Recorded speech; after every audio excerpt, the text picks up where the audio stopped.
Praise the Lord. July 11వ తేదీ 2025. ఈరోజు దేవుని వాగ్దానము.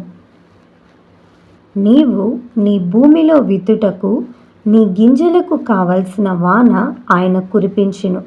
యెషయా గ్రంథము 30వ అధ్యాయం 23వ వచనం.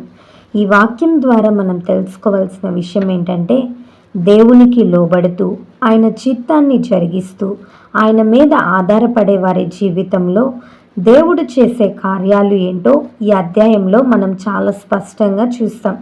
దేవుడు వారి కన్నీటిని తుడుస్తాడని, వారిని నిలబెడతాడని, వారిని నడిపిస్తాడని, వారిని స్థిరపరిచి బలపరిచే దేవుడై ఉన్నాడని ఈ అధ్యాయంలో మనం చూస్తూ ఉంటాం. అంత మాత్రమే కాకుండా భూమి మంచి పంటనివ్వటానికి, దానిలో పడిన ప్రతి విత్తనం ఫలించటానికి కావలసిన వానను దేవుడు కురిపిస్తాడంట.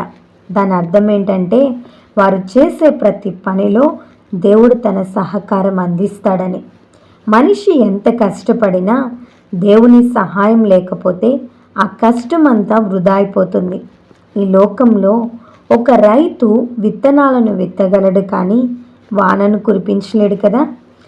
రైతు విత్తిన విత్తనం ఫలించాలంటే వర్షం అవసరం, నీరు అవసరం. ఆ నీరు ఎవరిస్తారు? దేవుడే ఇవ్వాలి. దేవుడు సహాయం చేయకపోతే మన ప్రయత్నాలు, మన జ్ఞానం వ్యర్థమే. నీ జీవితంలో కూడా దేవునికి లోబడగలిగితే, దేవునికి ఇష్టంగా నీవు బ్రతకగలిగితే, దేవుని మీద ఆధారపడగలిగితే దేవుడు నీకు కూడా ఇలానే సహాయం అందిస్తాడు. నీవు చాలా కష్టపడుతున్నావు కదా, ప్రయాసపడుతున్నావు కదా, నిద్ర లేకుండా, సరైన తిండి లేకుండా నీ జీవితంలో ఎదుగుదల కోసం ఆశిస్తూ ఉన్నావు కదా, కానీ దానిని పొందుకోలేకపోతున్నావేమో. అయితే ఈ ఉదయకాల సమయంలో దేవుడు వాగ్దానం చేస్తున్నాడు. నీవు విత్తిన ప్రతి విత్తనం ఫలించడానికి కావలసిన వర్షం ఆయన కురిపించబోతున్నాడు. నిన్ను ఆశీర్వదించబోతున్నాడు. నీ సరిహద్దులను విశాలపరచబోతున్నాడు. నీ స్థితిని మార్చబోతున్నాడు. బాధపడుకు. ఎంత ప్రయాసపడుతున్నా, ఎంత ఎదురు చూస్తున్నా, వెనుకకే వెళ్ళిపోతున్నానని కృంగిపోతున్నావేమో. దేవుడు సరైన సమయంలో నీ జీవితంలో వర్షాన్ని కురిపించడానికి సిద్ధంగా ఉన్నాడు. పేతురు కూడా రాత్రంతా ప్రయాసపడతాడు, కానీ ఏ ఫలితం ఉండదు. ఎప్పుడైతే ప్రభు చెప్పినట్టు లోతుకు నావను నడిపించి వల వేస్తాడో విస్తారమైన చేపలు చూస్తాడు.